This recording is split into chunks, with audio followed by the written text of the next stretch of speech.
एक बार एक व्यक्ति ने बुद्ध से पूछा, हे बुद्ध, मुझे यह जीवन किस लिए प्राप्त हुआ है? इस संसार में मेरा क्या मूल्य है? मेरे अंदर कोई भी कला ना होने के कारण मुझे कोई नहीं चाहता, यहाँ तक कि मेरे घर वाले भी नहीं।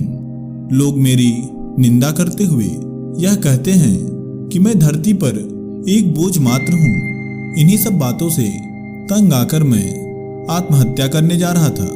तभी मुझे आपके बारे में पता चला। किसी ने मुझे यह बताया कि आपके पास जो भी आता है आप उसकी समस्या का कोई ना कोई हल जरूर दे देते हैं। यही सोचकर मैं आपके पास आया हूँ। हे बुद्ध, क्या आप मुझे आत्महत्या कर लेनी चाहिए? उसकी बात सुन बुद्ध मुस्कुराए और उसे एक चमकता हुआ पत्थर दिया और बोले, इस पत्थर को बेचे बिना ही तुम यह पता करो कि यह कितना मूल्यवान है। जाओ, पर ध्यान रहे इसे बेचना मत। पत्थर लेकर वह व्यक्ति उसका मूल्य पता करने चल पड़ा। पहले तो उसने एक आम वाले को वह पत्थर दिखाया तो आम वाले ने उसकी कीमत 10 आम लगाई। आगे बढ़ने पर एक सब्जी वाले को जब उसने वह पत्थर दिखाया तो उसने उसकी कीमत 1 बोरी आलू लगाई। अब उसके मन में विचार आ रहा था कि अवश्य यह पत्थर कीमती होगा।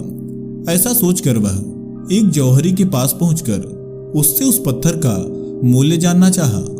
पत्थर देखते ही जौहरी जान गया कि यह कोई साधारण पत्थर नहीं है, यह तो बहुत कीमती है। और इसके बदले वह उस व्यक्ति को 1 लाख सोने के सिक्के देने के लिए कहा। अब वह व्यक्ति हैरान रह गया।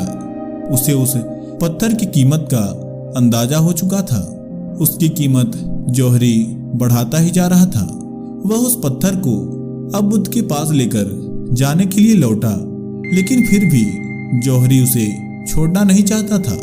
उसने उस आदमी से कहा कि इस पत्थर के बदले तुम्हें जितने भी सोने के सिक्के चाहिए वह मैं तुम्हें दे दूंगा, बस तुम इस पत्थर को मुझे दे दो। आदमी जौहरी से किसी तरह अपना पीछा छुड़ाकर बुद्ध के पास पहुंचा और बुद्ध को पत्थर देते हुए सारी बात बताई। तब बुद्ध ने मुस्कुराते हुए कहा, आम वाले ने इस पत्थर का मूल्य 10 आम के बराबर समझा। वहीं सब्जी वाले ने 1 बोरी सब्जी, लेकिन जौहरी को तो इस पत्थर की कीमत पता थी।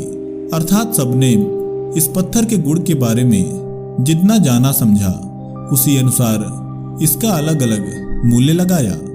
ठीक ऐसा ही इंसान के जीवन में भी है।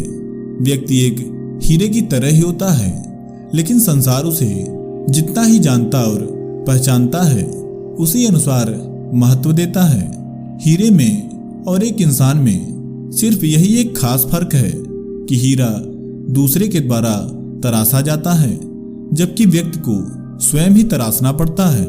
तुम अपना जीवन बर्बाद करते जा रहे हो क्योंकि अभी तक तुमने स्वयं को नहीं जाना है।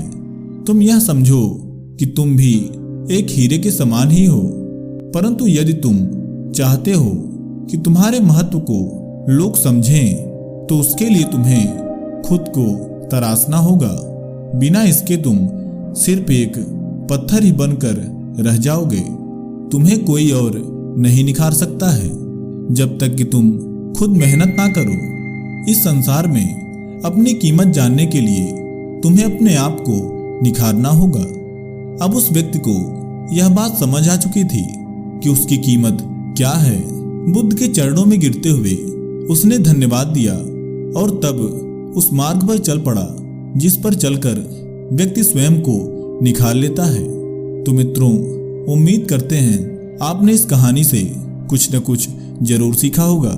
ऐसे ही ज्ञानवर्धक वीडियोज के लिए चैनल को सब्सक्राइब जरूर करें। आपका बहुत बहुत धन्यवाद।